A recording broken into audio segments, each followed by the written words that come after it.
Ok.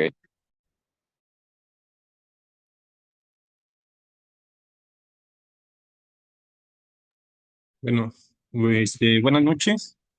Soy Abel Pacheco, R2, y el tema que vamos a abordar el día de hoy va a ser presión intraocular y tonometría.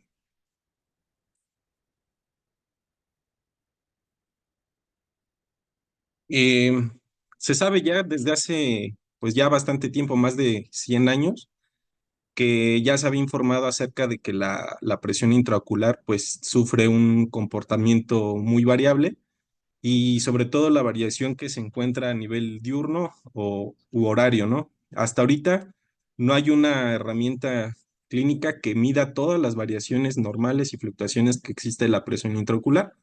Existen muchas formas de identificar o medirlas, pero hasta ahorita pues todavía no existe algo que reúna todas esas variables y nos dé un punto concluyente acerca del cómo la presión intraocular sufre estas variaciones.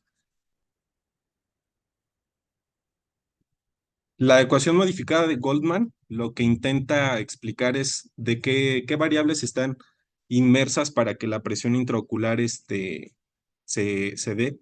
Entre estas, su ecuación plantea que la presión intraocular es igual a la tasa de flujo del humor acuoso menos el flujo de salida por la vía escleral entre lo que es la facilidad del flujo trabecular más la presión epiescleral.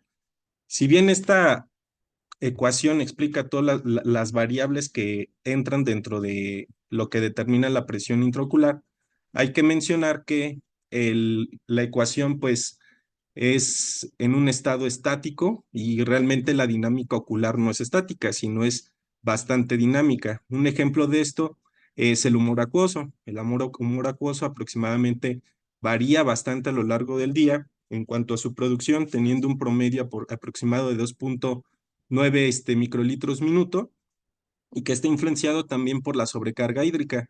Ese es uno de los fundamentos sobre el cual se realiza esta prueba para determinar fluctuaciones de la presión intraocular.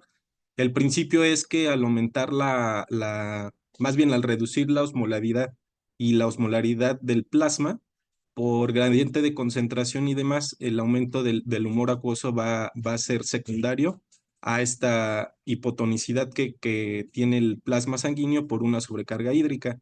También la reducción del humor acuoso se ve mermada aproximadamente en un 2,4% por década. El ciclo circadiano aproximadamente reduce en un 50% la presión intraocular, siendo al despertar el punto más elevado, que ocurre alrededor entre el 4 y 8 horas después de la secreción máxima de cortisol, y esto generalmente es por la mañana. La presión epiescleral, ya se había comentado el día de ayer, diferentes puntos de corte, sin embargo, a más o menos oscila entre 7 y 14 milímetros de mercurio, y es el único factor dentro de la ecuación de Goldman en la que es afectada por la posición corporal. La relación aproximadamente entre relación presión epiescleral y aumento de presión intraocular es 1 a 1, y el pasar de la posición sedente a la posición supino, en promedio aumenta un 3,6 milímetros de mercurio, aunque se ha visto que hay intervalos más amplios. La salida trabecular también tiene variaciones. Aproximadamente existe una salida de 0,1 a 0,4 microlitros minuto por milímetro de mercurio. La resistencia de la malla aumenta con la edad y en algunas condiciones como en el glaucoma de ángulo abierto, el síndrome de pseudoexfoliación, el de dispersión de pigmento, pues la salida se va a ver también disminuida. La salida uveoscleral aproximadamente representa el 25 al 57% del flujo total. También se puede ver disminuido en algunas condiciones o aumentado, por ejemplo, es el caso de la uveitis. Generalmente la salida uveoscleral no se ve mermado por variaciones diurnas. Sabemos que existen fluctuaciones. Estas fluctuaciones se denominan ultracortas, cortas y largas. Las ultracortas, generalmente el tiempo de cambio va de segundos a minutos. Generalmente está delimitada por el ciclo cardíaco y el parámetro más que puede variar más en esta variación ultracorta es la presión epiescleral. Sin embargo, las variaciones ultracortas no tienen hasta ahorita una relevancia clínica importante. Las fluctuaciones cortas que van de horas a días tienen que ver con un ciclo circadiano. Las más importantes aquí es la tasa de producción del humor acuoso y la presión epiescleral. La reducción de la presión intraocular, volvemos a retomar el porcentaje aproximado en reducción al 50%. Sin embargo, en algunos estudios que se han realizado en clínicas del sueño, en donde por telemetría se están evaluando de manera horaria la fluctuación de la presión intraocular, se ha visto que hay contradicciones acerca de qué tanto aumenta la presión intraocular. Y hay algunos reportes de estudios en los que, en pacientes en los que se les despierta para medirse la presión, no reduce tanto. Sin embargo, hay otros que respaldan que sí. Las fluctuaciones largas, que son las que hasta cierto punto nosotros en la consulta podemos identificar, y es de meses a años. ¿Iban a comentar algo? Bueno, las fluctuaciones largas que van de meses a años, nosotros las podemos evaluar en la consulta. Igual hay reportes que comentan acerca de que estas variaciones pues dependen mucho. Hay estudios que respaldan que el hecho de la variación a lo largo del tiempo sí aumenta la progresión del glaucoma y en algunos que no. Drans, por ejemplo, demuestra que en el estudio que realiza que la variación diurna sí se asocia con progresión. Otro estudio citado por Bergea y colegas han demostrado que mediante múltiples curvas donde se observan picos, sí se asocian a progresión. Y nosotros, por ejemplo, el LAGIS, que es el estudio avanzado para intervención en glaucoma, en su estudio, encontró que ojos que varían menos de 3 milímetros de mercurio entre consulta y consulta no se asociaban, mientras que aquellas fluctuaciones de presión intraocular mayor a 3 milímetros sí se asociaban a progresión. El estudio de glaucoma de manifestación temprana también encontró, aunque el punto de corte era un poco más reducido, le encontraron ellos un aumento o variación de 2,02 milímetros de mercurio. Mostraba progresión y determinaron que aproximadamente el riesgo de progresión por cada milímetro era del 1%. En esta tabla, pues reduce nuevamente los tipos de fluctuaciones, en este caso la ultracorta, que ya había mencionado, la corta y la larga, y cuáles son los parámetros de acuerdo a la ecuación de Goldman que influyen o tienen mucha relevancia de acuerdo a la fluctuación que se esté analizando. Sin embargo, también dentro de la vida diaria existen algunas condiciones que pueden generar fluctuación. Ya había mencionado el hecho de que la posición sedente a supino pues aumenta la presión intraocular. Generalmente hay en las bibliografías que estuve consultando que puede haber un incremento hasta de 16 milímetros de mercurio en este cambio de posición, siendo los ojos glaucomatosos los que tienen una mayor variabilidad y generalmente después de que se pasa de la posición sedente a la supino, se estabiliza nuevamente la presión a los 30 minutos. Los corticoides y las catecolaminas también están íntimamente relacionadas con lo que es el aumento de la presión intraocular, siendo la secreción máxima de cortisol alrededor entre las 4 y 8 de la mañana, coincidiendo aproximadamente con el pico del aumento de la presión intraocular, por lo cual está modulada por esta situación. Caso contrario, por la noche, en donde la melatonina no existen todavía, o al menos citan que no existen estudios muy concluyentes de que respalde que baje o más bien que tenga una influencia sobre la presión. El ejercicio también genera un cambio de la presión intraocular. Generalmente es a los 2 minutos de iniciada la actividad y esto se debe a un efecto osmótico que genera la actividad metabólica, en donde el lactato genera una hiperosmolaridad en el plasma, ocasionando un cambio de movimiento de líquidos con lo que reduciría la presión intraocular. Generalmente desciende 4 milímetros de mercurio en promedio y se recupera el valor previo aproximadamente a los 65 minutos. El hipotálamo es otra estructura también involucrada en lo que es la fluctuación. Es un sitio de neuromodulación tanto endocrina, de temperatura, modula el sueño y vigilia. Por lo tanto, las fluctuaciones de la presión intraocular van a determinar, también pueden modularse por la presencia de luz o no, en donde generalmente cuando existe luz se ha visto que puede disminuir hasta 7 milímetros de mercurio. El estar en un ambiente oscuro, como sucede por la noche o en habitaciones oscuras, puede aumentar 1 milímetro de mercurio en la primera hora. También las estaciones del año, que se relacionan mucho con lo que es la luz solar. En verano generalmente al tener más iluminación disminuye y en invierno también aumenta. Sustancias típicas de consumo como lo es el café, agua o alcohol. 1 litro de agua generalmente aumenta 4 milímetros de mercurio a los 70 minutos y vuelve a su estado basal aproximadamente 140 minutos después. 2 tazas de café aproximadamente aumentan 3 milímetros de mercurio a los 30 minutos y vuelve a la normalidad a los 90.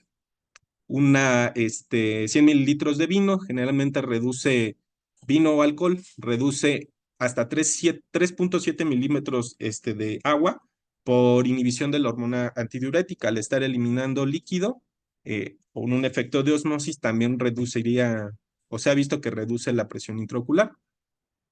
Ante esto, pues ya ayer se habían mencionado algunas pruebas que se pueden realizar para más o menos ver el comportamiento del humor acuoso. Tenemos la fluorometría. Básicamente consiste en previamente haber estimulado un, un químico o sustancia que tenga la capacidad de meter fluoresceína y observarlo mediante un filtro, la luz que emite, ¿no? En este caso, pues la tinción sería con fluoresceína. Las curvas de decaimiento de fluoresceína, la prueba consiste básicamente en administrar fluoresceína a la córnea. En ese momento van a empezar a iniciar dos curvas. La curva superior que indica la concentración de fluoresceína a nivel corneal va bajando y la línea azul aumenta la concentración como la concentración de fluoresceína que va ingresando a la cámara anterior. En este punto, cuando se conoce zona de equilibrio en donde las dos líneas son paralelas, se va a determinar la primera concentración de humor acuoso inicial y en ese momento también se va a determinar la presión inicial.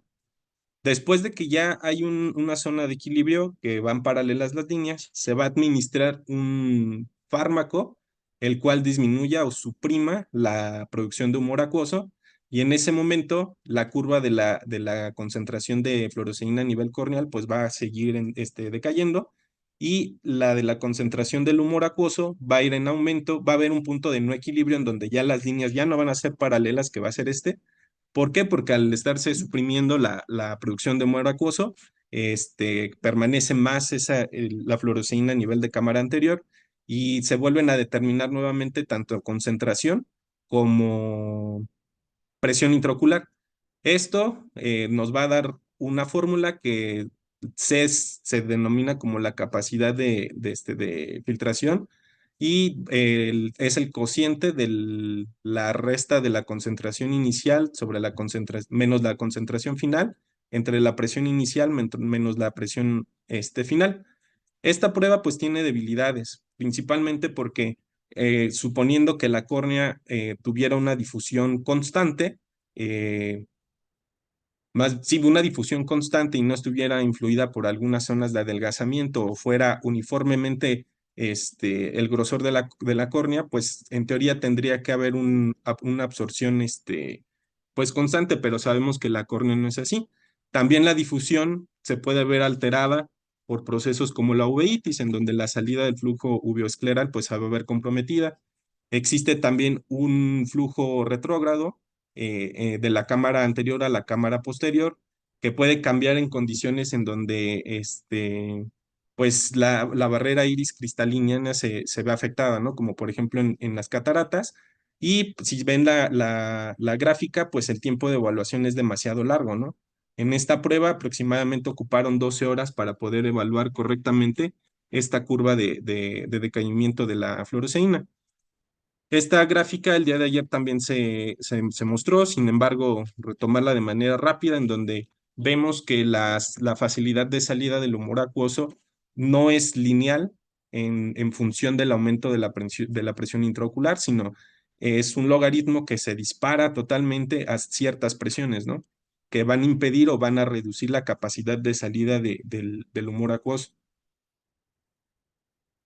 La venomanometría, que ya se había comentado también, se puede determinar en la consulta. Es una membrana que se coloca sobre lo que es la esclera y hasta comprimir los vasos sanguíneos que se encuentran en esa zona es la proporción de fuerza que se requiere y más o menos traduce la presión venosa epiescleral. Recordar también que algunas condiciones como el oxígeno inhalado o el frío pueden reducir por efecto de vasoconstricción la presión intraocular, más bien la presión epiescleral, perdón. Dentro de la presión intraocular, también ver que no tiene una distribución normal. Sin embargo, sí se ha identificado que valores por encima de 21 milímetros de mercurio, aunque no es diagnóstico porque sabemos que tenemos glaucomas de presión normal, sí se asocia con un mayor riesgo de progresión o de glaucoma. Dentro de los mecanismos de daño del glaucoma, la presión intraocular tiene ciertas Sí. características que llaman la atención del cómo es que genera daño y progresión. Manuel. Dígame, doctor. Nada más quería ver, antes de que pasemos a esta parte de la presión, Ujú. nada más quería ver si alguien tenía tenía alguna duda con respecto a lo que ya mencionó su compañero en las diapositivas anteriores. Yo nada más tenía duda me comentó, si mal no recuerdo, que un litro de agua aumentaba 4 milímetros de mercurio, algo así. Ajá. Y tenía dudas de si eso no afectaba en la prueba de sobrecarga hídrica. O sea, que normalmente el consumir eso de cantidad de agua te aumenta la presión. Pues justamente es lo que busca hacer una prueba de sobrecarga hídrica, ver qué tanto varía la presión antes y después de haber ingerido el agua. No quiere decir que un paciente se la viva tomando un litro de agua de jalón durante su vida diaria, ¿no? Sino que eso más bien lo expone a que otras actividades de su vida diaria lo puedan exponer a que sí tenga cambios. ¿Como qué? Que justamente para allá quería llegar. O sea, aparte de lo que ya mencionó su compañero, ¿qué otras actividades o qué otras cosas son importantes investigar o interrogar en un paciente en el que ustedes sospechan que tiene glaucoma, pero como les mencionaba ayer, el paciente iba, se tomaba la presión y la presión está en 14? Instrumentos de viento, el Ajá. SAUS, Sí, Usar camisas con cuello ajustado. ajá, Corbata, ¿hasta qué se dedica? Los medicamentos que toma, también. ¿Qué Y más? hace ejercicio ¿Ejercicio de qué tipo? aeróbico principalmente. no es Ejercicio como, aeróbico, como lo Hace la mencionabas, baja y, por ejemplo, hacer reducir la pesas así. presión. yoga. Yoga, pero de sí, pero a ver, antes de eso, Diana, o sea, ¿qué otro tipo de ejercicio? Porque mencionabas ejercicio, ¿qué otro tipo de ejercicio más bien te puede aumentar la presión? Pues, por ejemplo, levantamiento de pesas y todo eso, o como menciona Bricia, la yoga, las posiciones que hacen tienden a subir la presión también. Exacto, sobre todo el levantamiento de pesas, todo lo que genera una maniobra de Valsalva, pues puede generar este aumento de la presión. Como dijo Bricia, el yoga, pero el yoga no en todas las posiciones. Sobre todo todas aquellas posiciones en las que el paciente tiene la cabeza por debajo de los hombros y no necesariamente que esté parado de cabeza, ¿no? Porque muchas veces uno le dice, no, no se paro de cabeza, pero aún así, por ejemplo, hacen flexiones de cadera o hacen posiciones en las que por no, sé, al no querer flexionar las rodillas y llevar como la frente hacia las piernas, todo esto hace que la presión intracraneal aumente y eso pues también generar cambios en la presión. ¿Qué tanto? Pues se ha visto que por lo menos durante unos minutos o unos segundos la presión puede llegar hasta 50. Entonces, si ustedes tienen un paciente, ustedes que tiene sospecha de glaucoma, el paciente hace yoga todos los días, 4 horas al día y sus posiciones favoritas son con la cabeza hacia abajo, bueno, pues ahí tienen ese factor de riesgo. Ahora, ¿qué otros ¿Qué otros, ya mencionamos cuáles son las acciones que pueden aumentar o causar aumento de la presión? ¿Qué actividades pueden causar disminución? Ya dijeron ejercicio aeróbico, ¿qué más? El embarazo va El dentro. embarazo, justamente. El Ajá, consumo de alcohol el alcohol que también lo mencionaban, ¿qué más? o Marihuana. marihuana. Marihuana. Entonces, muchas veces, digo, pues, ahí como que contestaron varios, entonces seguramente el medio lo sabían. Entonces, el problema con este tipo de variaciones o de disminuciones es que suelen ser transitorias. O sea, el alcohol, pues nada más durante el tiempo en el que justamente tengan aumento en las micciones, ¿no? La marihuana, pues no recuerdo exactamente el dato, pero, o sea, digamos que el tiempo en el que este efecto de hipotensión se mantiene es muy corto, entonces el paciente tendría que estar, pues, fumando marihuana todo el día, lo cual, pues, obviamente no es adecuado para un tipo de tratamiento, ¿no? Entonces, todo ese tipo de cosas ustedes las tienen que ver. Regresando a lo que decías de la prueba de sobrecarga hídrica, más o menos cuál es el valor que se toma para considerarla positiva. Que Yo encontré que era, o sea, o sea, se toma 1 litro de agua en 5 minutos, se ¿Ah? toma la basal y luego cada 15 minutos la primera hora y creo que era más de 3 milímetros, ¿no? La variación. Es muy poco. Que varía más de 5. Exacto. Que haya 6 o más milímetros de mercurio de diferencia entre el inicio y el término de la prueba. ¿Y cuál es la diferencia, por ejemplo, de presión intraocular normal entre ojos? Entre entre uno y otro ojo, pues, de un mismo paciente. 2 milímetros.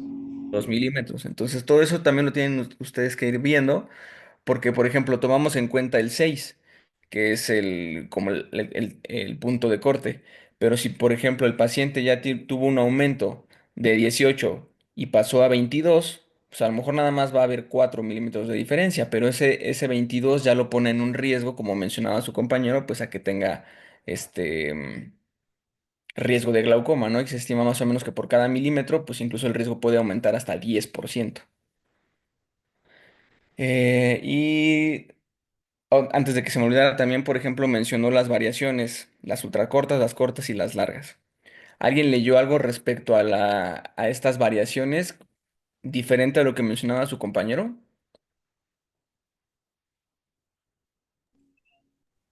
pues había leído yo que de las fluctuaciones cortas había otros factores como, por ejemplo, la sístole o la presión ocular externa, la rigidez escleral que también, pues intervenía. Se te cortó al final, Fer.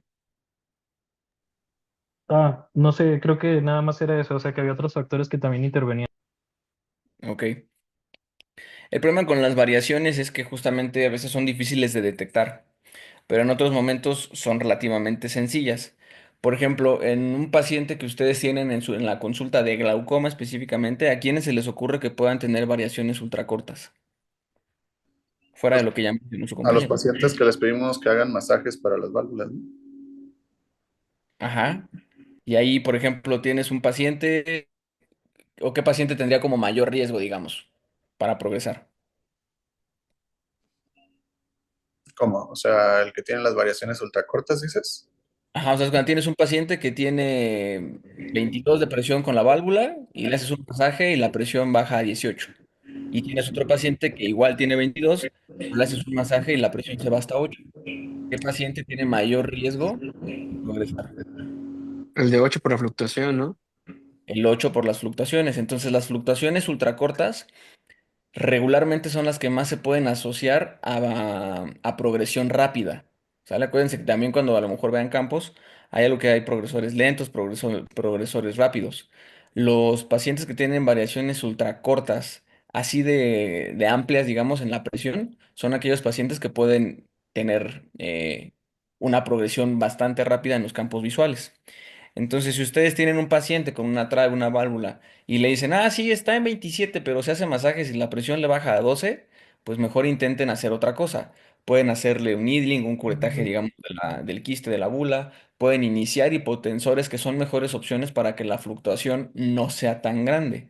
Entonces, si mejor ustedes le inician un análogo, le inician un beta bloqueador y en lugar de tener 27 la presión mejora y no sé, suponiendo que tenga doble terapia o triple terapia y la presión disminuye a 18, pues es mejor que esté en 18 durante un tiempo prolongado a que todos los días, a cada rato, el paciente se haga masajes y la presión varíe pues más de 10 milímetros. ¿Sale? Entonces, sí, son un poco de conceptos un tanto pues difíciles y no tan comunes, por eso le pedí a su compañero que los incluyera, porque muchas veces pensamos eso, ¿no? Ah, pues el paciente tiene el 25, le hago el masaje y baja muy bien. Pues sí, pero lo pones en riesgo a que tenga esas variaciones ultra cortas, 3, 4, 5 veces al día, dependiendo cómo le pidan los masajes. ¿Vale? Gracias. Bueno. Listo, Manuel, si quieres continuar. Luego, así mejor para no interrumpirte, mejor nada más no tan seguido, mejor te interrumpo, pues no tan seguido, pues. Sí, está bien, Doc. Bueno, los mecanismos por los cuales la presión intraocular genera daño, si bien es sabido que la edad sigue siendo el factor más importante para la pérdida de células ganglionares, también hay que saber que existen otras condiciones en las que también asociado a la presión intraocular y modulada por la presión intraocular van a contribuir a que este proceso de pérdida de células se lleve a cabo. Van desde factores vasculares, mecánicos, inmunológicos, que todos estos contribuyen de manera sinérgica para la progresión del glaucoma. Hay que mencionar que las células ganglionares pues son las principales en generar potenciales de acción y que poseen una maquinaria mitocondrial muy alta para llevar a cabo esta función. Y sobre todo pues que al tener una cantidad metabólica importante son susceptibles incluso hasta enfermedades mitocondriales. Entonces, la lámina cribosa como tal, que es por donde salen prácticamente las fibras nerviosas, hay que recordar que su porción anterior, estas fibras no están mielinizadas y se mielinizan en el sector posterior y que los poros a medida de que se van profundizando se van haciendo de menor a mayor calibre. Todo este complejo de células ganglionares de lámina cribosa, mencionar que dentro o inmerso en esta lámina, en este complejo se encuentran células gliales, que si recordamos en las clases de neuro, las células gliales tienen una capacidad de neuromodulación muy importante. Una de ellas, pues, es facilitar el flujo axoplásmico, tanto retrógrado como anterrógrado, de neurotransmisores y de sustancias que le dan una salud a los axones. Asimismo, los axones, o más bien las fibras, entre más se interioricen, menor cercanía de suministro sanguíneo tienen. Generalmente, a mayor profundidad, estas fibras son alimentadas por difusión de nutrientes que llevan a cabo toda la glía que las encuentra rodeando. Entonces, es importante mencionar esto porque dentro de los mecanismos fisiopatológicos que suceden cuando la presión intraocular genera con el tiempo cambios en la matriz extracelular, pues existe un aumento del grosor del tejido conectivo y mayor rigidez que van a imposibilitar el flujo correcto de sustancias hacia los axones. La lámina como tal, pues como les mencioné, tiene tejido elástico conectivo, que también con el tiempo pues va a tener envejecimiento y endurecimiento, va a ser menos flexible, lo que va a tener menor capacidad de someterse a estrés y volver a su posición normal. También es importante mencionar que a medida que existe el remodelamiento, todas estas células gliales tienen la capacidad de aumentar sustancias proinflamatorias como especies reactivas de oxígeno, factor de necrosis alfa, que van a inducir una microinflamación a nivel local y pueden conducir a la apoptosis de las células ganglionares. La vasculatura, recordar también que pues el nervio o esta zona del nervio óptico no es alimentada por la vena central, sino por el círculo de Singer-Haller, el cual son de 15 a 20 arterias ciliares cortas que emergen directamente de la arteria oftálmica, los cuales van a estar nutriendo a toda esta zona. Por lo tanto, Todos estos complejos, tanto que se encuentran por remodelamiento que existe gracias a la deformación de la lámina que produce la presión intraocular y todo lo que comprometa el flujo vascular, van a hacer sinergia para aumentar la progresión del glaucoma. Es importante mencionar que todo este compromiso vascular, sobre todo en aquellos pacientes en los que tenemos condiciones en las que se reduzca el flujo por algún motivo, pensemos condiciones de envejecimiento como aterosclerosis, arteriosclerosis, diabetes, hipertensión, se va a ver mermado el flujo vascular, por lo tanto, el flujo de perfusión ocular también se va a ver comprometido. Dentro de lo que es dinámica de tejidos, existen algunas cosas importantes que hay que mencionar por el comportamiento que tiene la lámina cribosa cuando se expone a fluctuaciones de la presión intraocular y cómo esta presión intraocular va a modular los cambios en lo que nosotros llamamos la cabeza del nervio óptico. Es tan variable y es importante mencionar estos conceptos porque tenemos pacientes con píos normales y con glaucoma y con pacientes hipertensos oculares que no tienen glaucoma. Entonces, se sabe que en algunos experimentos con primates, sobre todo, las píos pueden variar 5 milímetros de mercurio de día a día, de hora a hora, o hasta de 15 a 40 milímetros en segundos. Algo que, pues, es evidente que en la consulta podemos pasar de largo y es lo que mencionaba el doctor, ¿no? O sea, estas fluctuaciones que, pues, hasta cierto punto no podemos medir. Hay susceptibilidad también de individuo a individuo para que esto progrese. En dinámica de los tejidos mencionan unos conceptos que son importantes y uno eso es el estrés. El estrés como una fuerza o medida de carga que un tejido, en este caso, soporta. Ese estrés en la lámina cribosa puede ser tanto longitudinal como de tensión, que puede ocasionar cambios como la compresión de la lámina cribosa, y también puede haber un estrés o más bien un comportamiento tangencial en lo que puede resultar una deformación de la lámina cribosa. Estas condiciones son importantes porque las células gliales, que son parte de lo que está en el complejo de la lámina cribosa, fibras de las ganglionares, son susceptibles a este cambio mecánico. Este cambio mecánico induce en ellas factores intracelulares para iniciar mecanismos de protección. En un inicio, en una fase de inicio glaucomatoso, pues intentan protegerse aumentando el tejido conectivo y después vamos a ver cómo cambian a la compresión de este tejido y cicatrización. También ver que al ser una estructura dinámica, esta tiene un diferente comportamiento en cuanto a la simetría, en cómo distribuyen las cargas. Tenemos tejidos que pueden tener una simetría o una dispersión de cargas en todas las direcciones, o tejidos como la esclera y la lámina cribosa que no tienen la misma resistencia o la misma distribución de carga en todas direcciones. Entonces, la esclera, sobre todo la peripapilar, se comporta de esta manera. También otra característica que tiene que mencionarse es la dependencia a lo largo del tiempo del comportamiento de estas estructuras.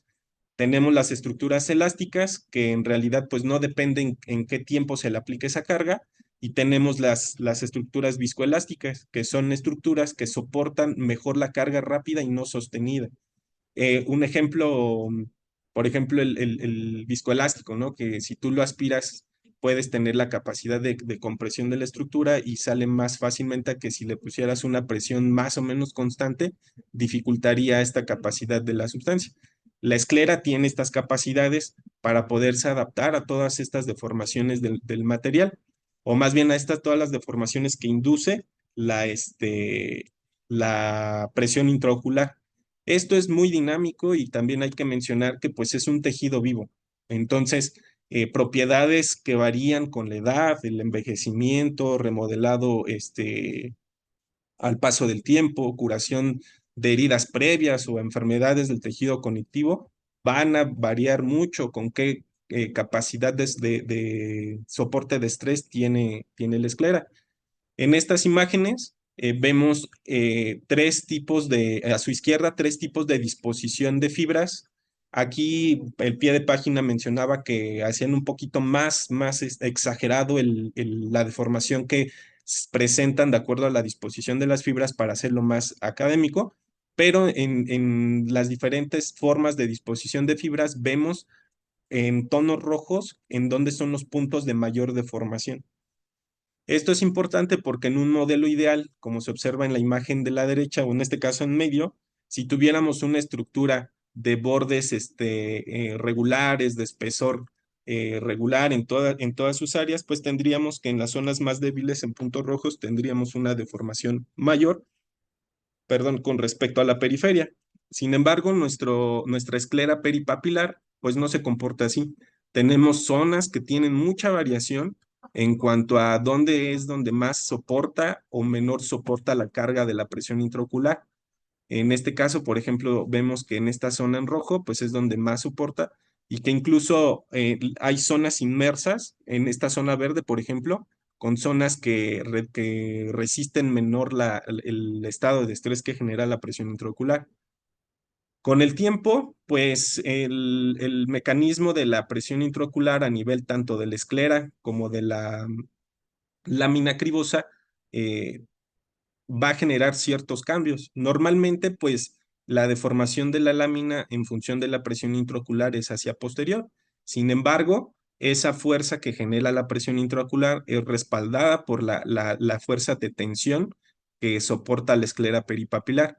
Sin embargo, en el glaucoma, si vemos el cambio de dirección de lo que es la esclera y la inserción de la lámina, que es más hacia posterior, reduce esa capacidad y de la esclera para oponerse a esa deformación que está sufriendo el nervio óptico por la presión intraocular elevada.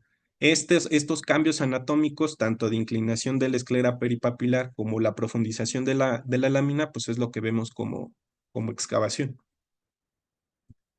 En esta imagen también vemos cómo se desplazan ciertos puntos importantes. El punto rojo es la apertura del canal neural o final de la membrana de Bruch, eh, está por un poco por encima de lo que es la esclera, en un nervio óptico normal.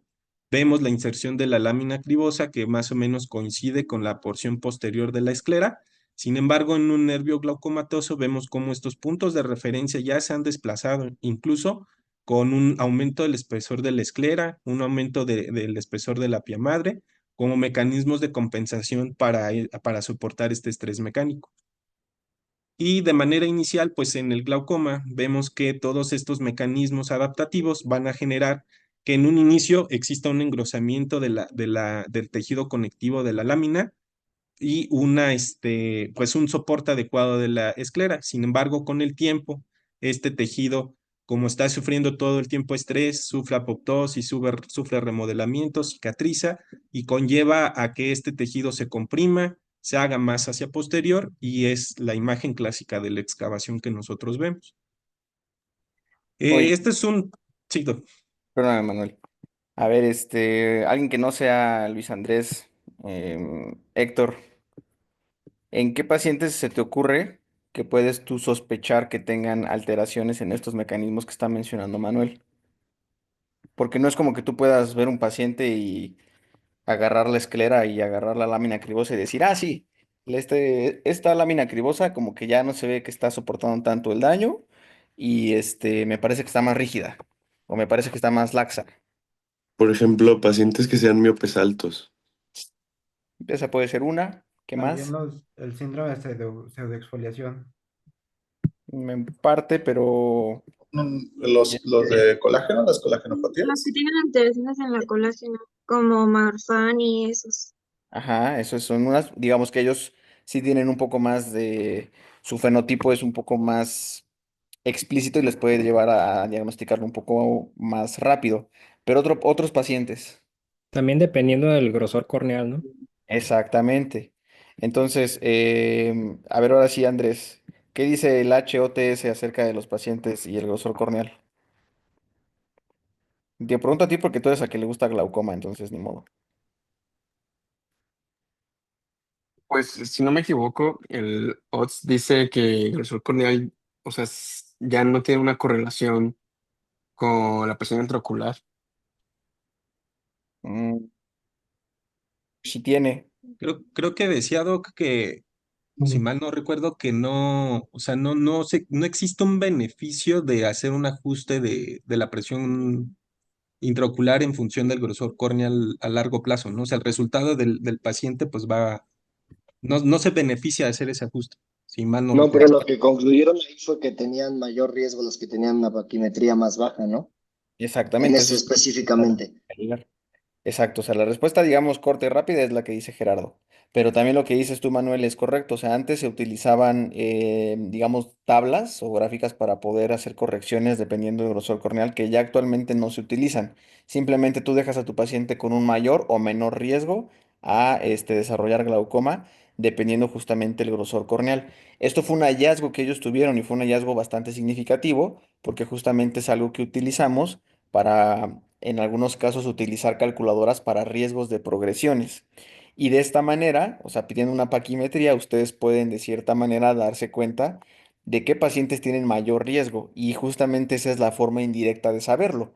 No, como le decía, le preguntaba yo a Héctor, no es como que ustedes puedan realmente hacer tangible o hacer tan evidente qué tan comprometido está estos mecanismos compensatorios o mecanismos con respecto a la presión intraocular con la lámina cribosa, con la esclera y con todas estas estructuras, sino más bien viendo otros tejidos de manera indirecta.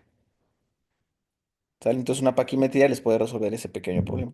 Bueno, Y el esa punto de corte ahí fue de 550, ¿no? 550 En o ese menos, estudio. ajá, es Ajá. como mayor riesgo. Pues nos basamos en el 550, porque yo tenía entendido que menor de 520. Lo que pasa es que el HOTS es un estudio que ha tenido diferentes como resultados a lo largo del tiempo y no nada más se quedan como con el original. ¿Sale? Porque es un original. Y los primeros resultados son resultados que ya son un poco viejos, pero a final de cuentas es un estudio que sigue siendo base para poder tratar ciertas cuestiones.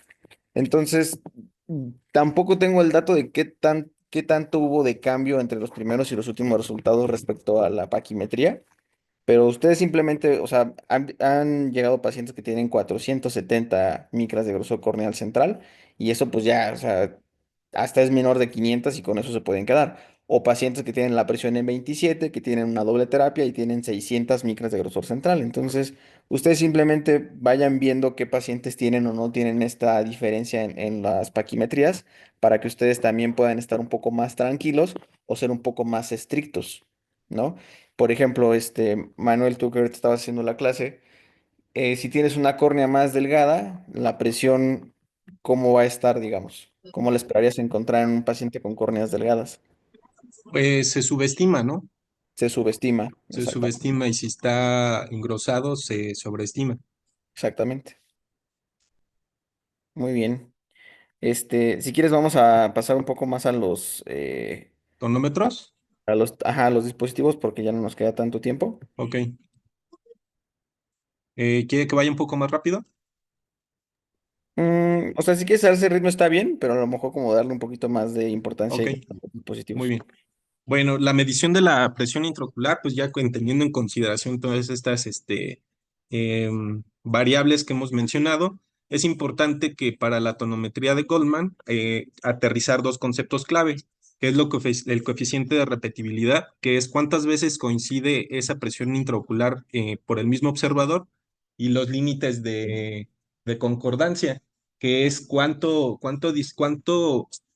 veces más bien coincide entre diferentes observadores. Entonces, los tonómetros pues se clasifican básicamente en dos, que son de contacto y de no contacto. Pues evidentemente son aquellos que directamente están en contacto con el globo ocular y aquellos en los que no. También de aplanación o indentación y los que son combinados como aplanación más indentación. Y tenemos el tonómetro de contorno dinámico que también pues básicamente pues también está en contacto, ¿no? Aquí es importante ver, adaptarse a, pues en la clínica, que siempre nos ha pasado, ¿no? Qué tan disponible tenemos todos estos tonómetros y cuáles son los que de alguna manera te pueden ayudar para la portabilidad y hacer más dinámica la consulta. Y todos se basan en el gold standard, que es la tonometría de Goldman, para ver qué tanto coincide con tomarse con Goldman y con otro tipo de tonómetro, y en general o la mayoría sobreestima las presiones en comparación con el Goldman, pero por ejemplo estos que dependen de la presión intraocular tienen esa condición que a presiones más altas ya no es tan fiable la toma de la presión intraocular. El de aplanación o el de Goldman se basa en el principio de Inverfic, que refiere que la presión es igual al cociente que existe entre la fuerza aplicada sobre un área determinada. Goldman la modifica ya que se da cuenta que, pues al aplicar el principio de Inverfic, que básicamente consiste en el modelo ideal, en una esfera de no dinámica, rígida y demás. Goldman se da cuenta que añade otras condiciones que pueden disminuir la adecuada toma de presión, como lo es la presión, la elasticidad corneal, o sea, la dinámica de la córnea, su rigidez, que es esa oposición a que se le aplica una fuerza, y le añade también la tensión superficial que genera el menisco lagrimal. Sin embargo, él se da cuenta que a medida que hace su análisis, se da cuenta que en córneas de 500 micras, la tensión superficial y la elasticidad corneal se cancelaban y entonces volvía a quedar la fórmula de Inverfic.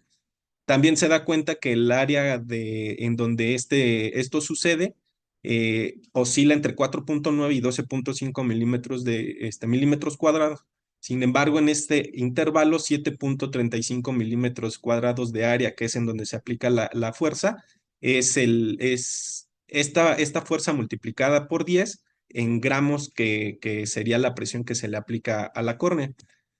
El tonómetro, pues recordemos que tiene el biprisma, la base y la perilla para hacer el ajuste de lo que es la presión intraocular, y lo que se debe de observar en principio pues es dos semicírculos que a medida de que se gradúa la presión que nos va a asegurar que se observe de esta manera, y en un zoom más amplificado, básicamente el segmento interno de ambos semicírculos deben de tener contacto, como es en esta zona.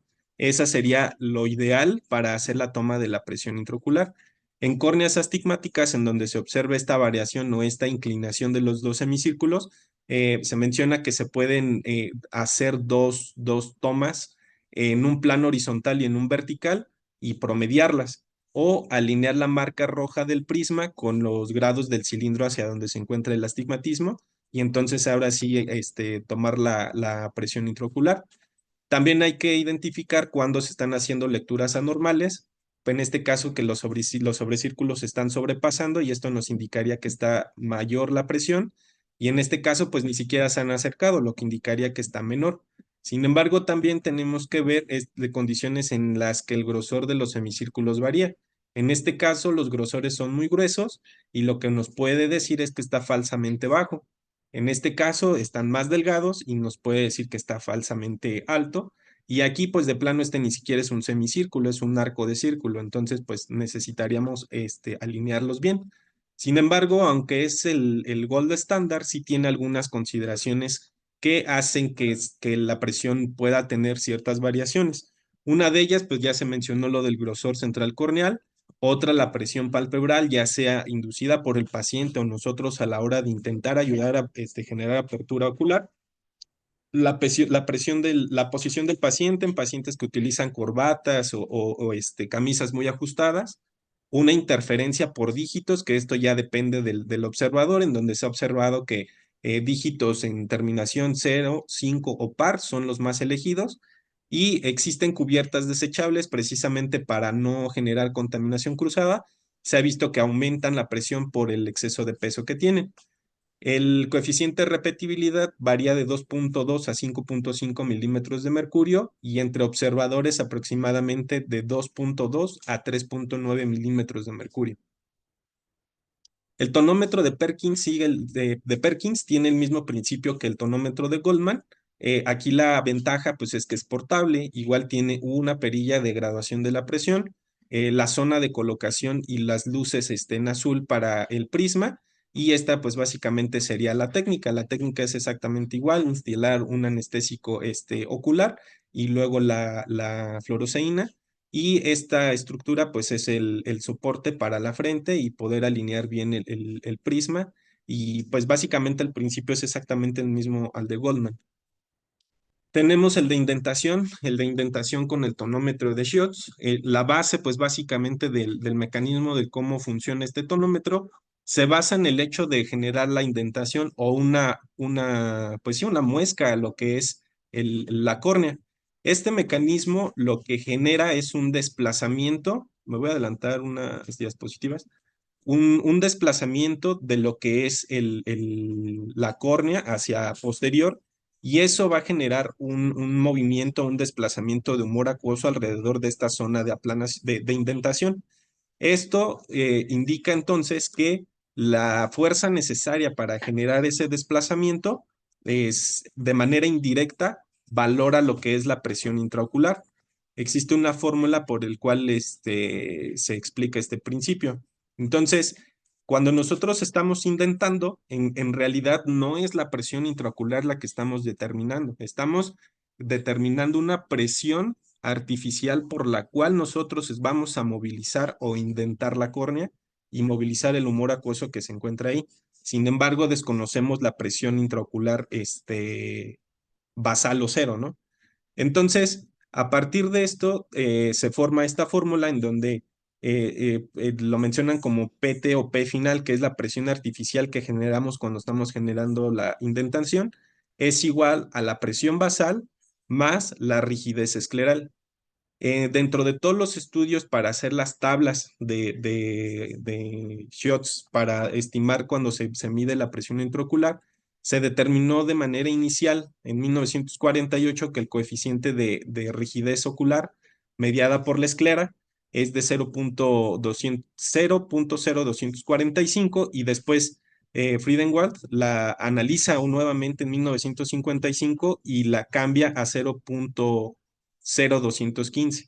Sin embargo, en las tablas que nosotros tenemos de Schutz, la rigidez escleral no se contempla. Entonces, ese es un punto importante a la hora de tener en consideración la toma por este mecanismo. Es importante pues mencionar las partes del tonómetro, digo, creo que a estas alturas pues todos las sabemos cómo funciona. Sin embargo, pues la parte A es el vástago movible, que es el que va a tener contacto directo con lo que es la córnea y es el que soporta el peso normal de esta estructura que es de 5 gramos. El cilindro, que es una zona hueca por la cual el vástago se va a estar moviendo, y la parte C, que es esta estructura junto con estas para sostener lo que es el tonómetro, y tenemos una placa importante que es la placa de Hammer, en donde de acuerdo a la presión con la cual se está indentando la córnea, se va a desplazar hacia la derecha. Es importante también que esta esté calibrada y la forma de saber que está calibrada es ponerlo sobre una placa metálica y que la aguja esté en posición cero. El mecanismo, pues el procedimiento, pues es anestesiar al paciente. La técnica dice que el paciente tiene que estar en posición supino y entonces colocar anestesia, colocar el tonómetro y ver la movilización de la aguja en qué marca cae. Si se está utilizando el peso con el cual ya cuenta el dispositivo, que es de 5.5, se observa la marca en la cual cae la presión y entonces se hace el ajuste basado en el peso y la marca en donde te cayó y eso infiere la presión basal. Mencionaba que la rigidez escleral no se hace el ajuste en esta ecuación o estas tablas de graduación, más bien es algo que se debe considerar. Un ejemplo de estos, pues, es en pacientes con hipermetropía, en donde, pues, en general la estructura es más pequeña y la esclera es más rígida, por lo que en teoría se tendría que aplicar una presión mayor para indentar, lo que nos daría un resultado falsamente alto. O los pacientes miopes en los que la longitud axial es más alargada y más delgada la esclera, nos podría dar una falsa presión baja porque va a haber menos oposición o menos rigidez. Es- Dentro también. Perdóname. De Sí, aquí del parámetro de Schutz, digo, está bien que menciones lo de la fórmula, pero estas correcciones, digamos, estos ajustes, dependiendo las pesas que se utilicen, si son las de 5, la de 7 o la de 10 gramos, em, Todos esos datos que ponías en tu tabla, ¿le puedes regresar un poquito? ¿Dónde está la tabla azul? ¿Dónde vienen las correcciones para la presión? Otra. Esa.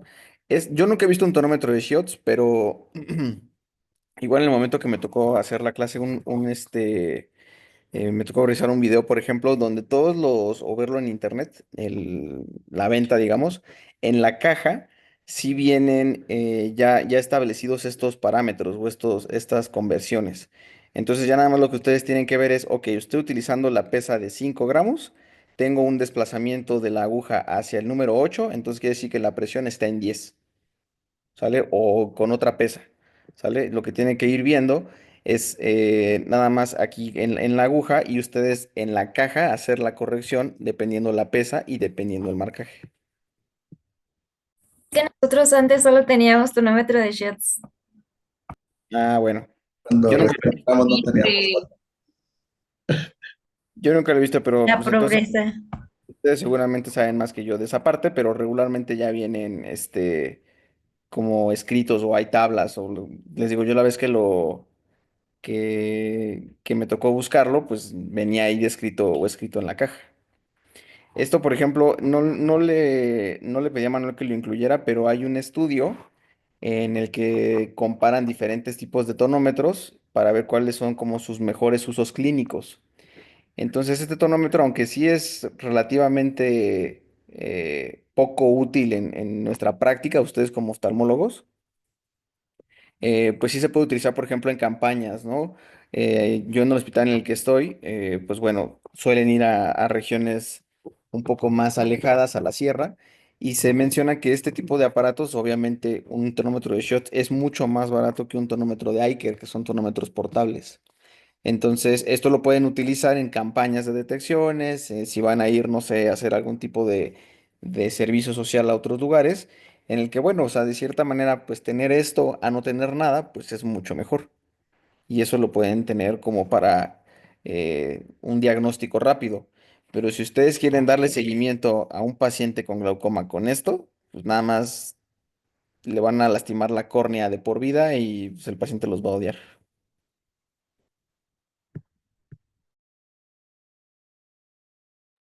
Listo. Fin.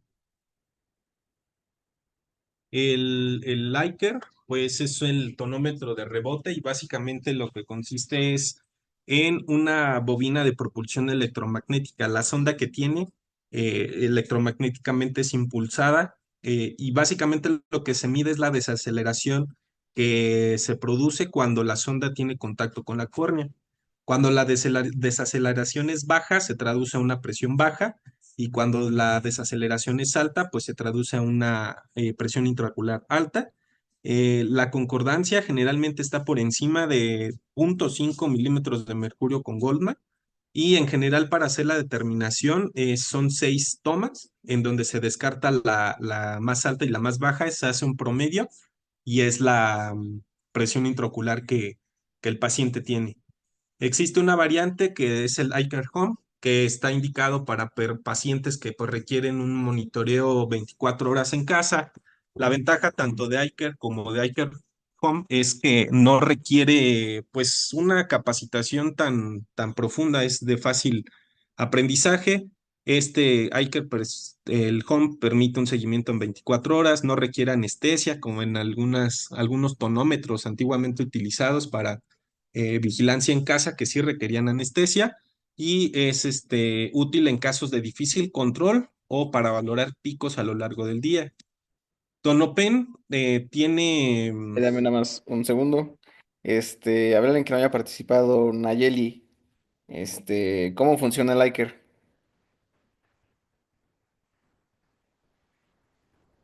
Pues en general funciona por un mecanismo de desaceleración, no requiere anestesia tópica y se trata de buscar en la córnea que el paciente ve hacia enfrente, tratar de evitar los leucomas porque nos pueden dar subestimaciones Ujú. y En parte pues sí la básicamente presentación, pero ¿cómo es, o sea, cómo sabe el Iker que se desacelera? ¿Tiene un velocímetro? ¿Tiene un tacómetro? ¿Cómo le hace? Más que nada, pues por inercia, si es como por un velocímetro, al momento de que toca la punta, la córnea, dependiendo de qué tanta fuerza regrese, obviamente la presión va a ser mayor. Más que regreses la desaceleración, como mencionabas. Entonces, si le Ujú. puedes regresar una diapositiva, Manuel. Ajá, entonces, bueno, este Iker es el Iker IC100.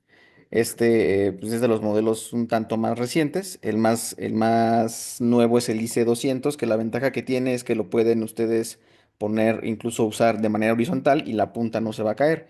Entonces la punta es metálica y el contenido cilíndrico de esta parte del Iker está magnetizado. Así es como realmente el Iker sabe o determina la rapidez con la que se está desacelerando. Entonces, en el momento en el que ustedes presionan estos botones, o bueno, exactamente para tomar la presión, este émbolo, este vástago, lo que hace es se empuja de manera magnética y el Iker, dentro de su mecanismo, va a cuantificar qué tan rápida es la desaceleración. Entonces, si la desaceleración es más rápida o es más brusca, determina que la presión es más alta. Y es por eso que a veces entre más alta sea la presión va a haber mayores diferencias en cuanto al tonómetro de Iker, que regularmente cuál es el valor, digamos, que se estima que tiene de sobreestimación el Iker sobre el GAT, 2 milímetros. 2 milímetros. Entonces, si ustedes tienen la presión más alta o más baja, esa cifra va a cambiar. Y el Iker Home, la ventaja que tiene es que el paciente nunca va a saber cómo están sus presiones, porque eso los puede de cierta manera alterar y eso también causar cambios en su presión. Entonces, el iCare Home lo único que tiene es como una memoria. El iCare, o sea, ustedes le dicen, se va a tomar la presión tantas veces al día, en tales momentos. Me tiene que decir si venía caminando, si venía de la calle, si estaba haciendo ejercicio, para también ustedes tener de cierta manera más datos. Y el paciente nunca va a poder saber cuánto tenía de presión. Todos esos registros se guardan en la memoria y ya ustedes, o la persona que lo haya solicitado, pues lo revisa. Y ahí ya con tablas y con gráficas les dice qué tanto ha variado la presión con respecto al día. Y hay otra variante que, bueno, si quieren luego les paso un video, pero también hay un Iker que es Iker Pets, que es para tomarles las presiones pues sí, a los perros, a los gatos, y que sorprendentemente a veces los animales cooperan más que los pacientes para tomarles la presión. Entonces, pues digo, ya el Iker ha tenido muchos avances. Disculpa, Jesús, el dispositivo que utiliza el Iker es la bobina, ¿no? Solenoide, algo así. Sí, magnetizada de no sé qué, tiene un nombre muy largo. Pero Ok, justamente el principio es eso, un principio magnético y por desaceleración. ok. Sí se puede reutilizar, ¿no? O sea, como hay un número también de veces, ¿no? Sí, o sea, las puntas, digamos, son en teoría desechables, pero bueno, eso es como para su práctica privada, ¿no? A veces si ustedes les piden, o yo pidiera en el IMO que me cambiaran la punta por cada paciente que veo, pues me van a mandar a volar. Y seguramente ustedes también en los hospitales en los que se encuentran, si quisieran digo, no es por mala onda, pero si a veces con el shots a lo mejor batallan, imagínense que pidan una punta por cada paciente, pues los van a mandar a volar. Pero sí, en teoría debe ser desechable.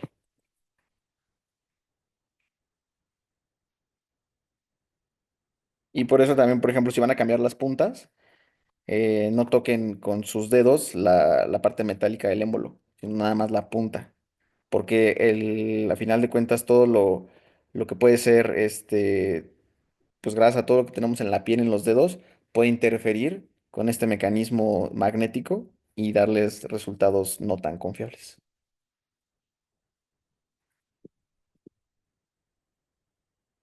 Listo, Manuel. Ok, Doc, gracias. Este, bueno, también el otro tonómetro, pues es el Tonopen. Generalmente este es un dispositivo que cuenta con un émbolo y en su zona central, que en el área de planeación, que es de 1,02 milímetros, es más pequeño. Lo que intenta hacer el tonopen es intentar reducir el sesgo que se produce cuando tomamos la tonometría de Goldman, y se basa en el tonómetro de Mackay-Mark, que era un tonómetro que precisamente intentaba reducir este sesgo operador.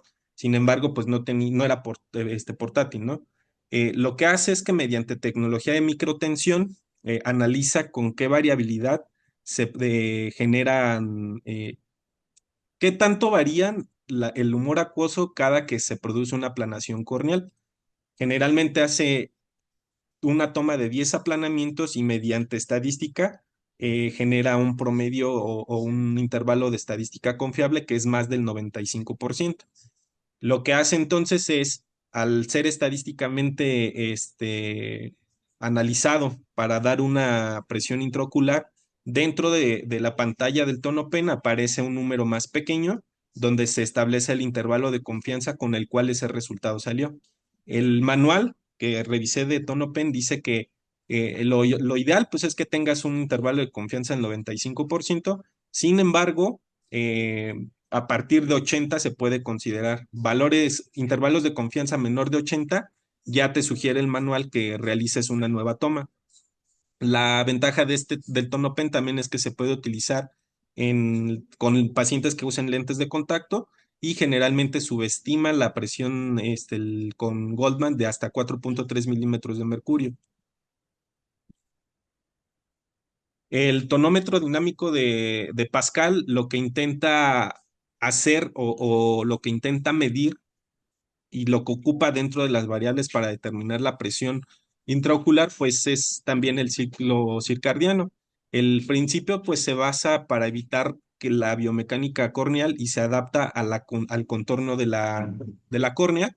Se utiliza igual en la lámpara de hendidura, y generalmente el sensor que tiene este tonómetro va a medir mediante un sensor creo que era como el principio de elasticidad, o sea, qué tanto se acorta, se alarga a medida de que la presión del fluido en la cámara anterior se moviliza cada que se hace la toma de la presión. Se generan 100 medidas por segundo y se promedian para obtener la fluctuación. Sin embargo, también tiene que tener en consideración la presión sistólica o un ciclo cardíaco. Lo que evalúa es la presión media que ocurre en diástole de un ciclo cardíaco. Toma 6 ciclos de diástole, más bien 6 ciclos comprendidos por sístole y diástole, y lo que determina es el promedio de la presión intraocular que sucede en la diástole para dar pues la presión media. También identifica lo que es qué índice de calidad tiene esta medida, y se realiza de números del 1 al 5, en donde, al igual que en el tonopen, voy a aumentar tantito una diapositiva, como en tonopen, lo que aparece es la presión intraocular y el índice de confiabilidad. Q3 sería pues una confiabilidad media. 4 y 5 pues de plano te dice que no la puedes tomar. Y también te da algo que se llama amplitud del pulso ocular, que es la diferencia que ocurre entre la presión promedio en sístole y la presión promedio en diástole. Generalmente igual evalúa 6 latidos y te da un índice. No encontré un índice estandarizado, doctor. No sé si usted sepa cuánto es lo normal. Lo intenté buscar, pero no lo encontré. Y generalmente el índice de repetibilidad, porque también depende del operador, es de 2 milímetros de mercurio, y sobreestima con Goldman de 3 a 5, y la concordancia más o menos es del 95% con más o menos 2 milímetros de mercurio. Los tonómetros de no contacto, tenemos el neumotonómetro. Este es por aplanamiento corneal. El fundamento de este tonómetro es que se emite una luz sobre la superficie corneal, y debido a la curvatura de la córnea, cuando se intenta observar desde los mires de la persona que está generando la medición, como la curvatura corneal hace que los rayos no sean divergentes y no se proyecten sobre un mismo eje, se van a dispersar y no van a ser observables. Entonces, lo que hace el chorro de aire es generar un estado de aplanación corneal para que a la hora de que se le emite la luz sobre la superficie ya plana, se reflejen de tal manera que sean detectables para la persona que está generando la medición. Entonces, la presión del chorro de aire con la cual se generó esa aplanación corneal y es observada, indica que esa es la presión intraocular. Tenemos otro que es el analizador de respuesta ocular u hora más bien por sus siglas, en lo que intenta es analizar también las propiedades biomecánicas de elasticidad y viscosidad de la córnea en un concepto que involucra estas dos condiciones que se denomina histeresis corneal. Lo que hace, pues, es generar un aumento de presión en la cual vamos a tener una aplanación de la córnea, que es la señal de entrada. A medida que aumenta la presión y va en descenso, vamos a tener una segunda medición cuando cuando la córnea vuelve a su estado basal. Esta diferencia entre los dos puntos de presión 1 y presión 2 es lo que se denomina histeresis. Y también te da otros factores, otras condiciones para analizar la biomecánica corneal, como es la PIO, compensada por los factores corneales que ya les mencioné, y el factor de resistencia corneal, que pues nuevamente retoma el concepto ya mencionado hace rato, que con una baja histeresis o una baja dinámica en córneas que son más delgadas, pues es un dato indicador de progresión de riesgo de glaucoma. Y en comparado a Goldman, pues sí está bastante por encima, hasta 7.2, más menos 3.5 milímetros de mercurio. Tenemos otros sistemas ya más actuales, como el sistema de EyeMate. Esto es un dispositivo, este es el de primera generación y el de segunda generación, en el cual se implanta durante las cirugías de catarata, en especial facoemulsificación, y generalmente es un dispositivo que tiene 0.9 milímetros de grosor en su primera generación, un diámetro de 11.2 milímetros, y en la segunda generación, si observan, ya tiene, bueno, el grosor no se va a observar, pero baja 0.5 milímetros de grosor. Ya se le añaden unas ápticas en en todo la zona periférica a lo que es el dispositivo, y este tiene una bobina. Esta bobina, en general, pues es el mecanismo por el cual va a estar transmitiendo la información al analizador de las presiones en vigilancia del paciente. Se ha visto que tienen 8 capacitadores sensibles a la presión, y en análisis con animales, pues se ha visto que no genera toxicidad hasta 25 meses después. Este es un artículo que habla acerca de este sistema de AgentMate, que se llama el Argos. El que les voy a mostrar es el Argos 1, sin embargo ya está el 2 y el 3. El Argos 1 lo tomé sobre todo por las cosas que sucedieron en el dispositivo de primera generación. Este artículo estuvo a cargo del doctor Anthony Koutsonas, que es médico egresado de la Universidad de Aquisgrán, Alemania. Obtuvo en esta misma universidad su grado de oftalmólogo y se especializó en enfermedades vitreoretinianas. La metodología que utilizaron, pues, fue un estudio prospectivo en donde a varios pacientes se les tomó agudeza visual, campos visuales. La estrategia fue 24/2 cita fast. Lo que hizo fue la medición de la PIO con Goldman y de contorno dinámico. Se sometieron a exámenes con lámpara de hendidura, gonoscopía, fondos de ojo por oftalmoscopía directa e indirecta, la evaluación por OCT con Heidelberg, la evaluación corneal, el grosor corneal, y por ultrabiomicroscopía la posición del AgentMate, y evaluó los efectos adversos. Dentro de la tabla inicial, pues se obtuvo, por ejemplo, que estos pacientes, en general, la presión intraocular sí tuvo algunas variaciones, y se las voy a mostrar más adelante, y también algunas progresiones en cuanto a las desviaciones medias, algunos más, algunos menos. La gonoscopía basal, pues prácticamente todas las estructuras del ángulo estuvieron abiertas. Sin embargo, al final del primer año, con la utilización de este dispositivo, pues observaron, por ejemplo, que en el paciente 1, pues ya tenía ángulo estrecho sin cierre en M8, aumento de la pigmentación del ángulo, ligero estrechamiento a las 4 sin sinequias y ni cierre angular en el paciente 2. El paciente 8 tuvo en M8 y 10 estrechamiento sin sinequias ni cierre.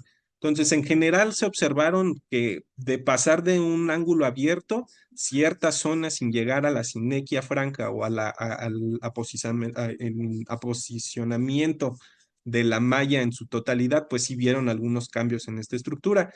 Y en general, pues la agudeza visual mejoró, basado en el hecho de que pues les quitaron al paciente también catarata, ¿no? Se observaron también que algunos cambios que generó el sistema fue desplazamientos de los iris. En algunos iris se observó dispersión de pigmento, por retroiluminación se podía incluso ver el sistema. Y de esta primera generación se dio cuenta que en la ultrabiomicroscopía inicial, la distancia del borde posterior del iris con el dispositivo era aproximadamente de 2 milímetros, y al final del estudio se vio que este dispositivo ya generaba un roce con lo que es el iris posterior, lo que explicaría todos los cambios tanto del iris como los cambios en el ángulo. Incluso aquí en esta imagen se observa cómo hay un cambio del iris, ¿no? Es por eso que progresan y hacen este cambio de la primera a la segunda generación.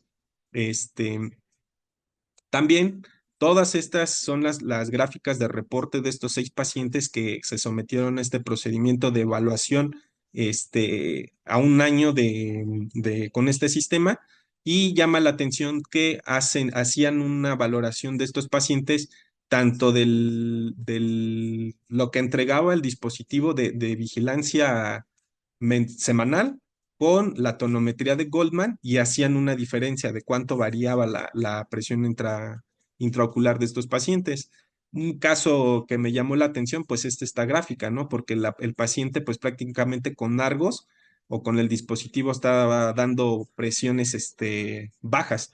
Lo que explica el libro, el artículo, es que en este caso se dieron cuenta que una de las 8 bobinas falló, y que eso estaba explicando el mal funcionamiento del equipo. Entonces, el artículo me llamó la atención porque, si bien es un dispositivo que es bastante interesante para hacer la evaluación a largo plazo de los pacientes, pues sí, en este caso la primera generación tuvo algunas consideraciones que son importantes recalcar, como por ejemplo este paciente que tuvo un aumento de las presiones al cabo de aproximadamente 9 semanas, y en algunos pacientes en los que básicamente la presión con tonometría de Goldman y el sistema pues era muy similar.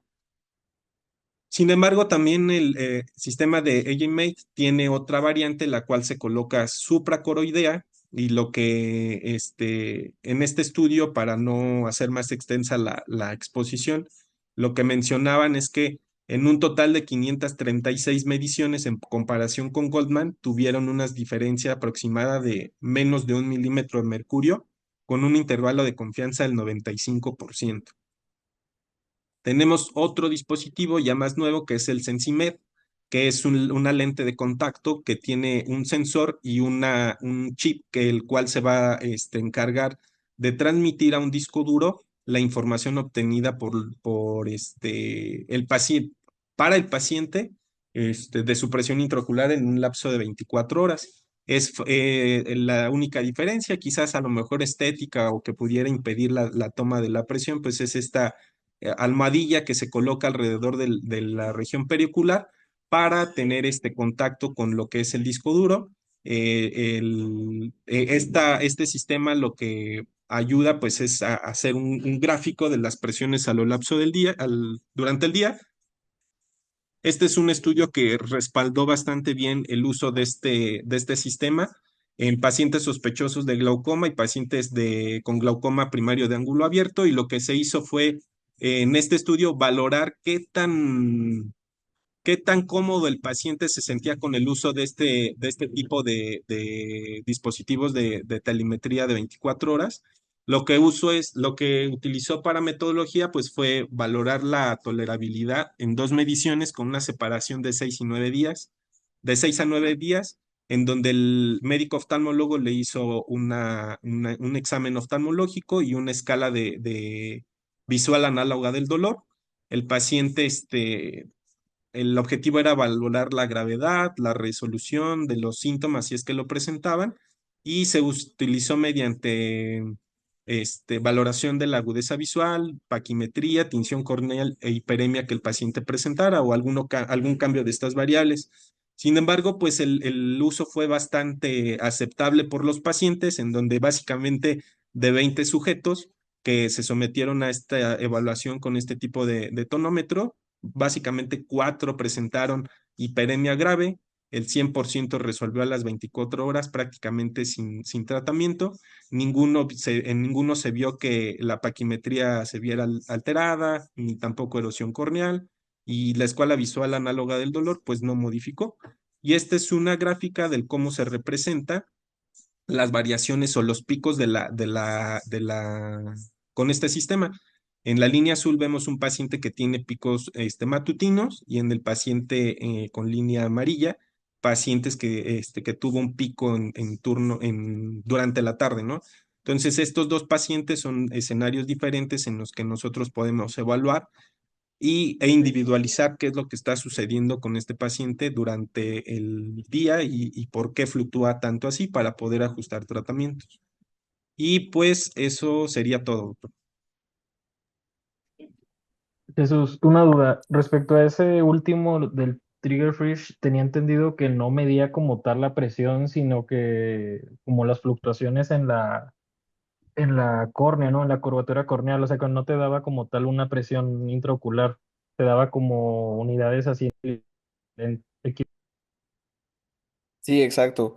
De hecho, pues digo, a lo mejor habrá otros lugares donde les puedan preguntar, no sé, ahí sus profesores, pero de las cosas que más se suelen preguntar también ahorita que tocas ese tema es que los tonómetros de cierta manera casi nunca miden la presión de manera directa, ¿no? Por ejemplo, el tonómetro de Goldman, pues lo que utiliza es los gramos necesarios para poder realmente aplanar la córnea, por lo que, ¿cómo se llama? De lo que mencionaba su compañero con respecto a todas las fórmulas, ¿no? O el principio de Inverfic. Entonces, realmente las presiones se toman de una manera indirecta y el trigger fish no es la excepción. El problema con estos dispositivos que son nuevos es que, pues por ejemplo, el iMate pues no es un dispositivo realmente tan seguro para poderlo implantar y pues puede generar otros problemas, ¿no? Como su compañero ya lo mencionaba.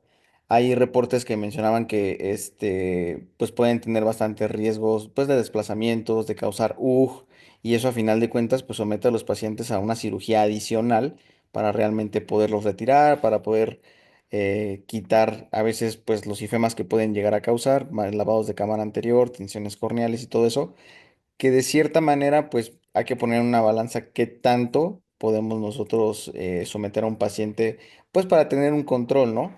Que algo que por ejemplo no se mencionó en la presentación, pero que vale la pena mencionarlo, es si un paciente vale la pena realmente llevarlo a una presión de 9 de 10 de 11 de 12, ¿no? Porque a veces podemos pensar, bueno, el paciente tiene un daño moderado, un daño avanzado, un daño leve.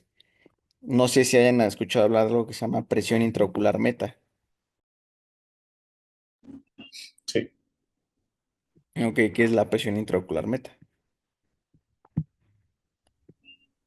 Bueno, esa es la presión intraocular en la que desea llevar al paciente, en el cual ya no se vea progresión de la enfermedad. Que no necesariamente va a ser un valor numérico. Exacto. Aquí influye todo lo que ya mencionó su compañero, la parte del adelgazamiento corneal, las fluctuaciones de cortas, medianas, la forma en la que se toma la presión, el momento del día. O sea, a final de cuentas, la presión, como yo les decía ayer, no es algo que se pueda tomar pues a lo largo del día todo el tiempo, ¿no? Entonces, pues lo que ustedes tienen que ir viendo es justamente si la presión que él tiene el paciente es suficiente para que el paciente no progrese. Y en caso de que progrese, bueno, tener este, pues pensado cuál va a ser el siguiente paso en la escala del tratamiento. Pero eso no quiere decir que a todos los pacientes les vayan a poner un IMED en su primera cirugía de catarata, ¿no?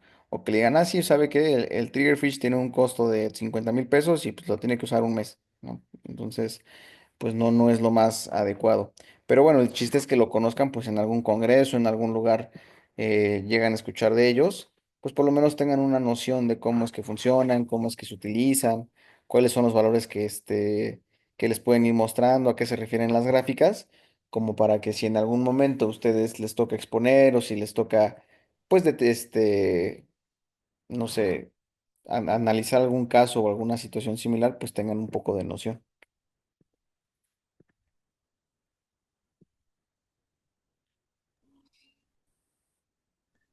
¿Alguna otra pregunta o comentario que tengan de respecto a la clase o de algo más que hayan visto? Yo nada más quería hacer unos comentarios. O sea, yo soy egresado de la ceguera, también de glaucoma. Y bueno, nada más, no escuché así al principio, pero quería saber cómo, bueno, me parece muy buena clase. Tenía, o sea, pues por ejemplo, lo que les comentó el doctor ahorita de las variables que como contribuyen al glaucoma y mencionaba lo del yoga y todo esto, también influye desde cosas tan simples como la posición para dormir del paciente, pues, ¿no? Entonces, también hay estudios donde, pues, el paciente está como, por ejemplo, hay pacientes que se duermen boca abajo o así, entonces también les sube la presión durante el sueño, entonces como que hay varios factores que podrían recomendarle a su paciente que no haga para intentar como prevenir esas fluctuaciones. Luego también, por ejemplo, nosotros no hacíamos tanto la sobrecarga hídrica porque también tenía que ver mucho con pues el volumen de paciente de cada, bueno, digamos, el peso de cada paciente y todo esto. A mí, bueno, a mis adscritos no les gustaba mucho que hiciéramos sobrecarga hídrica. Eh, Normalmente optaban más por hacer curvas de presión intraocular. Entonces, la verdad es que nosotros ocupábamos el SHOTS en la noche. em, Tenías que calibrarlo bien porque muchas veces puedes calibrar el shot si no te sirve mucho, entonces lo que había a veces era como que pues no está bien calibrado el shot, entonces vamos a sentarlo y vamos a tomar la presión con Goldman. Ahí ya no está bien porque ya lo estás poniendo en posición supina o una posición erecta, pues entonces como que esos cambios de posición, si vas a tomar con shots tienes que asegurarte bien de que esté la posición supina y todo. Otra cosa que me llamó la atención sí, estuvieran hablando de cómo tomar las millas, de cuando tienen que contarse los 12 mis muchos factores, platicaban un poquito de la corrección, de cómo tienen que girar el prisma para tomar la presión en pacientes con astigmatismo. Voy a preguntarle ahorita, creo que Manuel, el que está exponiendo ahorita, ¿verdad? O bueno, no me acuerdo cómo se llama. Sí, ¿Sí me escucha? Manuel. Y como que se corta un poco, Doc, pero por lo que entendí estaba preguntando quién dio la clase. Hola. Bueno, Perdón, perdón. Este, es que perdón, se quería escucha. saber si sabías o habías leído un poquito sobre... ¿Sí, escucha? Es que como que siento que se corta. Sí, sí se corta, pero le decía que sí, la persona que dio la clase fue Manuel. Ah, a ver. Sí, deja entro con mi copu.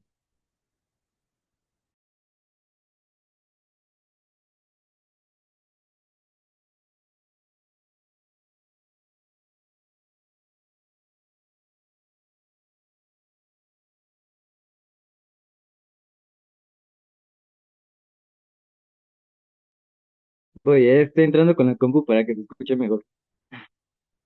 Mm, Bien.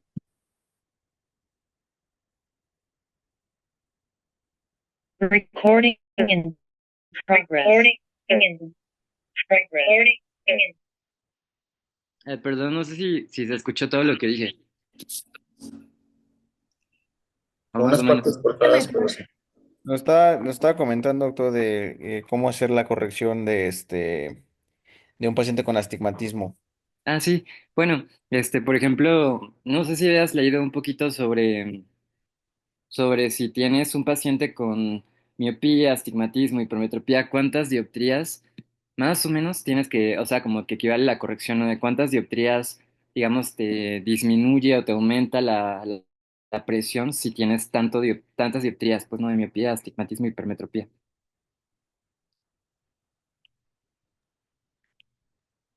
No, Doc, yo lo único que encontré fue, bueno, que a partir de cuántas dioptrías de astigmatismo se sugiere que se haga la, la corrección o o las dos técnicas de ajuste de la toma, que es más de 3 dioptrías. Ok, o sea, depende también de si tienes un astigmatismo con la regla contra la regla, ¿no? En algunos pacientes, por ejemplo, en pacientes con miopía y hipermetropía, las guías europeas decían, por ejemplo, si tienes más de 4 dioptrías, en realidad como que cambia 1 milímetro de mercurio la presión intraocular, pues, ¿no? En cambio digamos, en astigmatismos con la regla, es sí como que te decían, no, bueno, puedes jugar con 3 dioptrías por, por aumento de 1 milímetro de mercurio, pues, ¿no? Pero sí influye mucho también en cómo tomas, o sea, si es un astigmatismo con la regla, contra la regla, cómo tienes que colocar tu prisma. La verdad es que nosotros no lo hacíamos, a veces cuando estaban las mías muy irregulares, era más como que, no, ¿sabes qué? Ya tómale con mejor tómale con el Iker, pues, ¿no? Algo así. Y otra cosa que también me llamó la atención ahorita, a ver, déjame ver. Ah, no me acuerdo haber escuchado si mencionaste el valor normal de la histéresis corneal, No, Doc, no lo mencioné. ¿no? ¿Sabes cuál es el valor normal, más o menos? No. Ok, es más o menos 10 milímetros de mercurio, más o menos, ¿no? Y ya juegas ahí con un rango. El rango no es tan amplio como la curva, digo, el de la presión intraocular de más o menos dos desviaciones estándar. Pero sí, más o menos, si les llegan a preguntar en su examen, es básicamente 10, pues, ¿no? Pero también eso tiene que ver con lo que mencionabas al inicio, que me pareció muy bien lo que mencionabas con la apertura de la membrana de Brook y todo esto. O sea, en realidad se relaciona con la rigidez escleral que mencionabas y creo que nada más era como datos que quería agregar, pues, ¿no? Y ya, esto. Muchas gracias, Rafa. Gracias, Rafa.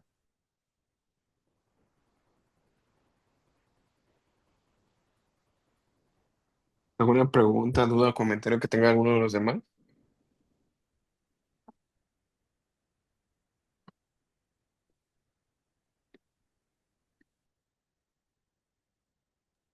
Bueno, si No. no es el caso, pues sería todo por el día de hoy. Y pues gracias por conectarse. Ahí estamos. Muchas gracias. Bien. Gracias. Gracias. Gracias. Gracias, Jesús. Gracias, Rafa. Nos vemos. Gracias. Buenas noches. Buenas noches. Gracias.